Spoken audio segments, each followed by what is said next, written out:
Assalamualaikum warahmatullahi wabarakatuh. Hai, perkenalkan semuanya. Nama aku Keisha Faiza. Aku dari jurusan Ilmu Komunikasi kelas C. Kali ini aku ingin membahas tentang korelasi antara asas-asas pemikiran dengan kebenaran, yang mana merupakan bagian dari ujian tengah semester di mata kuliah dasar-dasar logika. Oke, tanpa berlama-lama lagi, kita masuk ke uh, materi awal, yaitu kebenaran.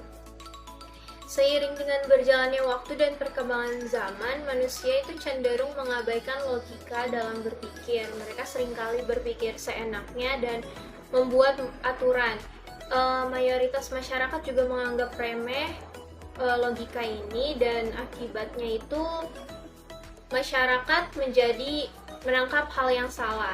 Terus jadi kenapa kita belajar dasar-dasar logika ini adalah karena untuk membantu penalaran yang salah kembali menjadi penalaran yang benar. Salah satunya itu adalah pemahaman tentang kebenaran. Terus apa sih pengertian dari kebenaran? Kebenaran itu adalah kesesuaian antara sesuatu dengan kenyataan mengenai sesuatu itu sendiri. Contohnya itu seperti misalnya gravitasi. Gravitasi itu adalah gaya yang menarik kita ke inti bumi. Kenapa kita percaya bahwa gravitasi itu ada, benar adanya? Itu ada hal yang membuktikan itu. Kalau misalnya kita di dunia ini nggak ada gaya gravitasi, tentu saja kita tidak bisa menapak di tanah dan melayang-layang di udara. Lalu pada dasarnya ada tiga macam kebenaran yang dipercaya oleh orang-orang, yaitu ada kebenaran ilmu pengetahuan, kebenaran ilmu filsafat, dan kebenaran agama. Kebenaran yang dua di awal tadi adalah kebenaran ilmu pengetahuan dan ilmu filsafat ini disebut bersifat relatif, yang maksudnya itu ada sebagian orang yang mempercayainya benar dan ada sebagian orang yang mempercayai hal itu adalah sesuatu yang tidak benar. Karena dua kebenaran ini asalnya dari pemikiran manusia. Contohnya apa? Contohnya itu seperti misalnya di Indonesia pada bulan Ramadan itu biasanya orang-orang yang tetap membuka tempat makan atau klub-klub malam itu digerebek oleh ormas-ormas karena dianggap tidak memiliki etika, tidak menghargai orang-orang yang sedang berpuasa begitu. Namun di Turki, di negara Turki, hal seperti itu tidak dilakukan dan tidak dibenarkan karena berpikir itu adalah hak setiap manusia untuk melakukan apa yang mereka mau. Mereka lebih cenderung ke menghargai hak asasi manusia seperti itu. Karena urusan agama adalah kewajiban masing-masing orang, masing-masing individu dengan Tuhannya gitu.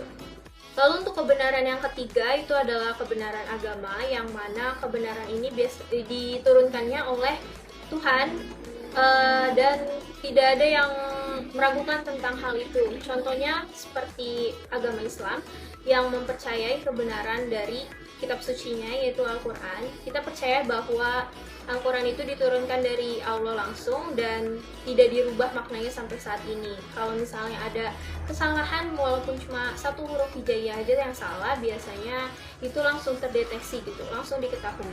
Lalu selanjutnya kita masuk ke asas pemikiran. Asas pemikiran itu apa? Pertama kita harus ngerti dulu asas itu apa, asas sendiri itu apa. Asas itu adalah awal dari segala sesuatu. Asas itu merupakan pangkal dari bermulanya segala sesuatu.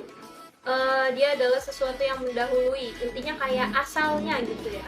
Lalu asas pemikiran itu jadinya apa? Asas pemikiran itu adalah pangkal dari segala pemikiran manusia tentang kebenaran maupun ilmu pengetahuan yang muncul lalu dapat disimpulkan dan dimengerti oleh setiap manusia, seperti itu.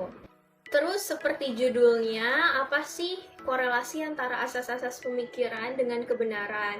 Jadi untuk menyatakan suatu kebenaran, tentu kita juga harus melalui proses pemikiran terlebih dahulu, supaya kita tidak salah kaprah tentang hal yang benar itu apa. Contoh gampangnya seperti ini, misalnya saya bilang bahwa ini adalah telur ayam.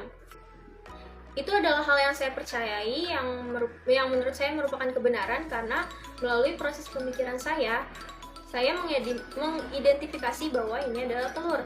Terus bagaimana cara saya mempengaruhi atau membuat orang lain percaya bahwa dengan kebenaran bahwa ini adalah telur? Yang pertama itu bentuknya adalah lonjong. lalu warnanya itu coklat. Terus kalau misalnya kita mau masak telur nih, mau masak telur ayam ini, kita pecahin, itu warnanya itu putih dan tengahnya kuning. Baru orang-orang percaya dan mengatakan bahwa iya benar, ini adalah telur ayam. Seperti itu. Jadi kesimpulannya adalah seperti itu. Untuk kita menyatakan suatu kebenaran diperlukan proses pemikiran terlebih dahulu. Jadi segitu saja penjelasan dari saya, kurang lebihnya mohon maaf. Saya pamit undur diri. Wassalamualaikum warahmatullahi wabarakatuh. Annyeong.